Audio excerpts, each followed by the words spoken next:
Nongeye kwa ikaze abakozi ba Pilot News TV aho muherereye ku isi hose nkuko mumaze kwimenyera tugiye kubagezaho amakuru akomeye cyane ari kuvugwa muri Repubulika ya Demokarasi ya Kongo ndetse no muri Leta Zunze Ubumwe za Amerika. Ikibazo cya mbere tugiye gutangira twibaza ni ese byashoboka ko umuntu yicuza icyemezo gikomeye yafashe mu myaka 6 ishize akemera imbere y'isi yose ko yibeshye cyane. Tekereza umunyepolitike ukomeye cyane w'igihugu cy'igihanganye nka Leta Zunze Ubumwe za Amerika aho yahagurutse akavuga ati nakoze amakosa akomeye mu gushyigikira uyu muperezida. Ibi nibyo biri kuba kuri Tidor Nagi n'ubutegetsi bwa Perezida Felix Antoine Tshisekedi Chirombo mu gihe Tshisekedi arimo gutegura inzira yo guhindura itegeko nshinga ngagume ku butegetsi. Amerika yo irimo kurira yo kwarika yicuza impamvu yamushyigikiye bwa mbere.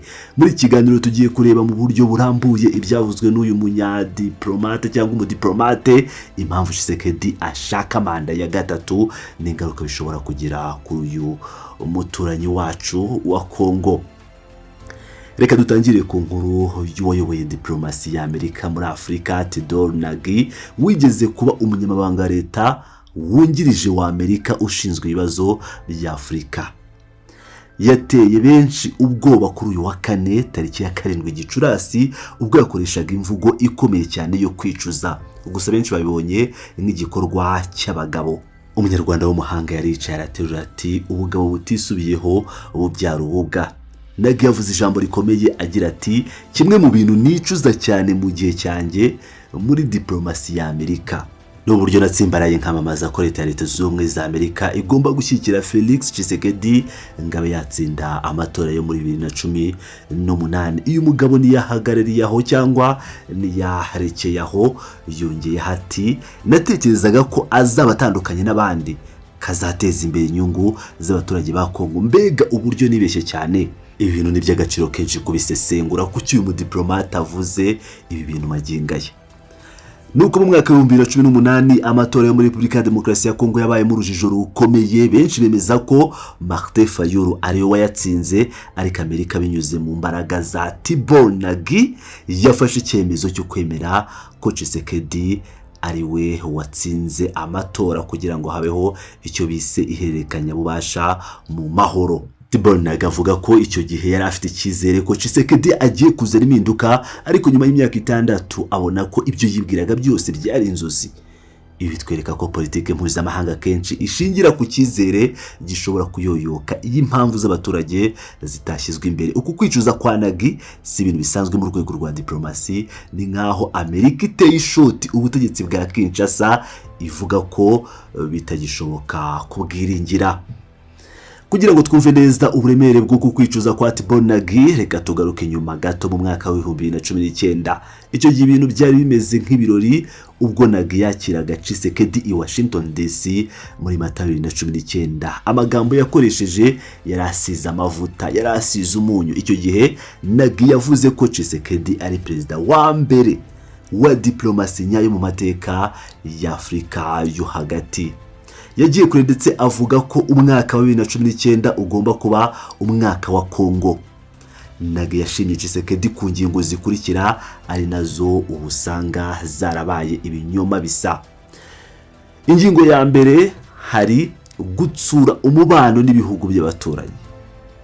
Icyo gihe Nagi yashimaga ko Tshisekedi agiye kubana neza n'u Rwanda n'Ubugande, ariko uyu munsi twese tuzi ko umubano n'u Rwanda uri mu bihe bibi cyane, aho intambara y'amagambo n'iyimbunda mu burasirazuba bwa Kongo imaze gufata indi ntera. Ingingo ya kabiri kuri imfungwa za politike. Muri 2019 Tshisekedi yafunguye amagana y'abantu bari bafunzwe bazira ibitekerezo byabo. Amerika yabonye ko ari ikimenyetso cy'uko ubutabera bwatangiye gukora. Icya gatatu, uburenganzira bwo kwigaragambya. Nagi yashimye ko inzego z'umutekano zitagikumira abatavuga rumwe n'ubutegetsi, ariko si uyu munsi bimeze bite?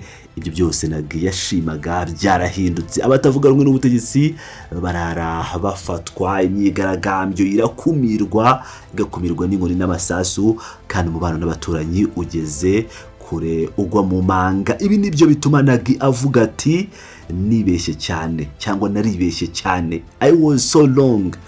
ibi twigisha ko kureba ibintu mu mizo ya mbere bishobora gushyira abanyapolitike mu kaga ko kwemera amasezerano batazi iherezo ryayo. None se cyatumye Tibornagi avunira imyaka ku biganza n'iki magingaya?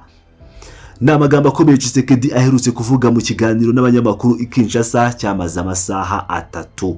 Muri icyo kiganiro Felix Tshisekedi yeruye avuga ko ashobora kuziyamamariza manda ya 3 niba abaturage ba Kongo babimusabye. Yavuze ko itegeko nshinga ririho burishaje kandi ko ryanditswe n'abanyamahanga bityo ko rigomba guhinduka. Tshisekedi yagize ati ntabwo nshobora kwitambika ubushake bw'abaturage niba bakeneye ko dukomeza urugendo.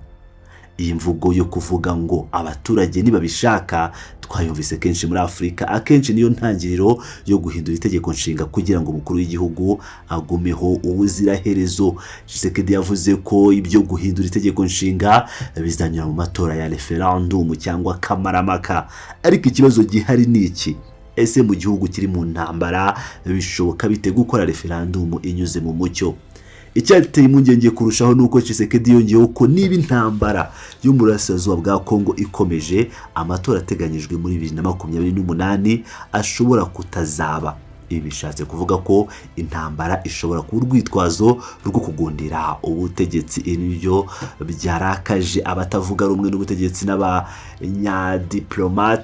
abadiplomate nka Tibornagi babona ko Tshisekedi arimo gukoresha ibibazo by'umutekano nka strategy cyangwa intwaro yo gutuma atava ku ntebe. Ku ruhande rwa opposition muri Kongo habayeho guhaguruka gukomeye. Abatavuga rumwe n'ubutegetsi baravuga ko Tshisekedi ashaka gusubiza igihugu mu bihe bya Mobutu Sese Seko, aho umuntu umwe yiharira igihugu cyose akacyita karima ke. Diaspora ya Kongo nayo ntiyacecetse. Mu mijyi nka Paris, Bruxelles na Washington abanyekongo batangiye kuvuga ko batazabyemera. Muri make Repubulika ya Demokarasi ya Kongo iri mu ihurizo rikomeye. Ku ruhande rumwe hari Amerika binyuze kubahoze mu buyobozi bwa Amerika nka Tibornagi batangiye kwerura ko batengushwe n'ubutegetsi bwa Tshisekedi. Ku rundi ruhande hari Tshisekedi urimo gutegura inzira yo guhindura amategeko kugira ngo agume ku butegetsi nyuma y'2028. Ibi bintu bidusigira ibibazo byinshi. Ese Leta Zunze Ubumwe za Amerika nk'igihugu zizakomeza gushyigikira Tshisekedi cyangwa zizakurikiza inama za Tibornagi? Ese abaturage ba Kongo bazemera ko itegeko nshinga rihindurwa mu gihe igihugu cyugarijwe n'ubukene n'intambara?